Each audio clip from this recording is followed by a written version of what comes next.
બનાસકાંઠા જિલ્લાના પાલનપુર ખાતે જિલ્લા પ્રભારી સચિવ મોના ખંદાર દ્વારા અધ્યક્ષસ્થાને સર્વગ્રાહી સમીક્ષા બેઠક યોજાઈ હતી। જિલ્લા કલેક્ટર મિહિર પટેલની ઉપસ્થિતિમાં એસઆઈઆર, રોડ રસ્તા, આરોગ્ય, શિક્ષણ અને વિવિધ વિકાસ પ્રોજેક્ટ અંગે વિસ્તૃત ચર્ચા કરવામાં આવી હતી। પાલનપુર કલેક્ટર કચેરી ખાતે યોજાયેલી બેઠકમાં જિલ્લા વિકાસ કાર્યોની સમીક્ષા કરવામાં આવી। જિલ્લા પ્રભારી સચિવ મોના ખંદારેએ રોડ રસ્તા નિર્માણમાં ગુણવત્તા, યોગ્ય પ્લાનિંગ અને 3 વર્ષ સુધી મોનિટરિંગ સુનિશ્ચિત કરવા સૂચના આપી હતી। હર ઘર નળ યોજના અંતર્ગત દરેક નાગરિકને શુદ્ધ પાણી મળે તે દિશામાં કામગીરી તેજ કરવા તાકીદ કરવામાં આવી હતી। આરોગ્ય ક્ષેત્રે માતા અને બાળકના આરોગ્ય પર ખાસ ધ્યાન આપી યોજનાઓના અસરકારક અમલીકરણ પર ભાર મુકાયો હતો।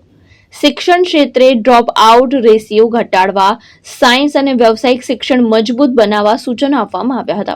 બેઠક બાદ પ્રભારી સચિવે પીએમ શ્રી મલાણા પગાર કેન્દ્ર પ્રાથમિક શાળાની મુલાકાત લઈ શૈક્ષણિક પ્રવૃત્તિઓ અને સુવિધાની સમીક્ષા કરી હતી।